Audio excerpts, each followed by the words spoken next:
In June of 2021, photographer Kerry Mann was taking pictures of the Milky Way when he captured something terrifying. By the time I heard it and I looked up, it was on one side of the horizon. I quickly took 4 shots and it was gone on the other side of the horizon. So from here to there, gone, and that was it. But his photographs weren't the only evidence that something bizarre had happened. When I do night photography, it's out in our yard and we have a gazebo out there, kind of a covered area with a picnic table. The next morning, the gazebo was flipped over and it was about, 20 yards away, sitting in the middle of our driveway. It was really odd too, because it was a clear night. It wasn't windy, there weren't any storms or anything. It's got stakes, it's like staked into the ground pretty good too. Most people that have had this encounter are usually a little terrified. They're not sure what happened. Why would this happen to me? Am I in danger? Is it gonna come back? These are some of the emotions that I deal with when I interview people that have had encounters of the second kind. Kerry's encounter was frightening, especially since this same kind of craft has been haunting the Midwestern skies for at least 50 years. It was first reported over rural Ohio in 1973 by 4 members of an Army Reserve helicopter unit. Captain Rick Jesse was at the controls. We were about 2,000 feet above the ground, and we were flying. Everything was copacetic. It was a clear night. And then all of a sudden, there's a red light in the eastern horizon. And it seems to be coming right at us. It seems to be going pretty fast. Was it 600 knots? Was it 500 knots? I can't say. Was it 1,000? Who knows? While Rick kept his eyes on his instrument panel, the rest of the crew got a good look at the craft and couldn't believe what they were seeing. A wingless, cigar-shaped metal ship with windows along the top and a red light at the bow. I only got to see the unit, the object, when it was directly above us. And what I noticed was a very bright white light. It was close enough to be of major concern.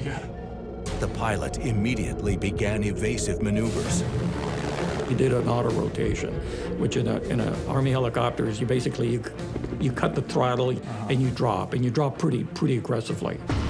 Only the helicopter didn't drop at all. According to crew members' accounts, the UFO took control and pulled the helicopter up 800 feet in 10 seconds. It moved quickly. And all of a sudden, we noticed that we were at a little higher altitude than we typically would fly. As the crew struggled to regain control, Rick noticed the craft had done more than just lift a helicopter. The compass just went berserk. It would just spin, and then it would stop. And it would point someplace that it shouldn't be pointing to. It was weird. It was more than just weird. It was a close encounter of the second kind, physical evidence.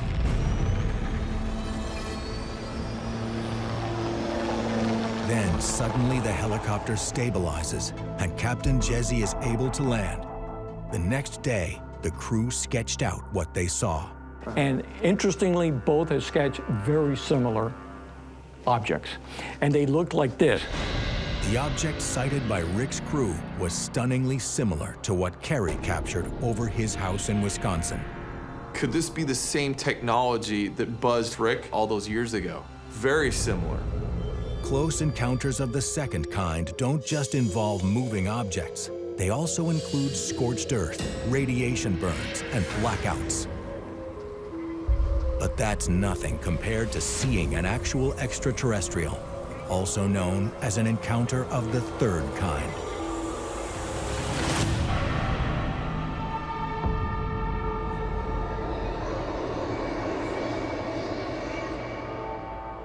A close encounter of the third kind is an alleged witnessing of the actual extraterrestrial occupant. This too seems to have an increase in frequency lately, where people are reporting not just seeing the craft, but finding it perhaps already landed on the ground, and the extraterrestrials either outside of it or interacting with them in their own homes. Every witness I've talked to, when they've had these alleged interactions with extraterrestrials, has basically the same questions. What do they want? What's the agenda? Those that experience a close encounter of the third kind often describe the ETs in vivid, graphic detail. And it's this being with these giant eyes, and he has grayish, blackish skin, probably 7 feet tall, very lean. And I'm terrified at this point, but I can't even scream. What Geraldine encountered is known in ufology as a gray. The tall grays get a bad reputation for being controlling or manipulating. They have an agenda that's malevolent. But that's just one of many species that haunt witnesses' third kind encounters. The mantis beings are also feeding off of you. Some people are terrified and have terrifying experiences with them. They look like a cross between a human, a salamander, and a praying mantis. It has these massive forearms, right? Like, I was horrified. When somebody has a reptilian experience, they're afraid and they feel all the control has been taken away from them. Those that actually report they've seen the extraterrestrials or interacted with them are very careful about talking about it. My earliest experiences with aliens or UFOs, I kind of kept it to myself. There's real fear there for people that are in special career fields, and really anybody. You know, when you start talking about this stuff, there's no going back.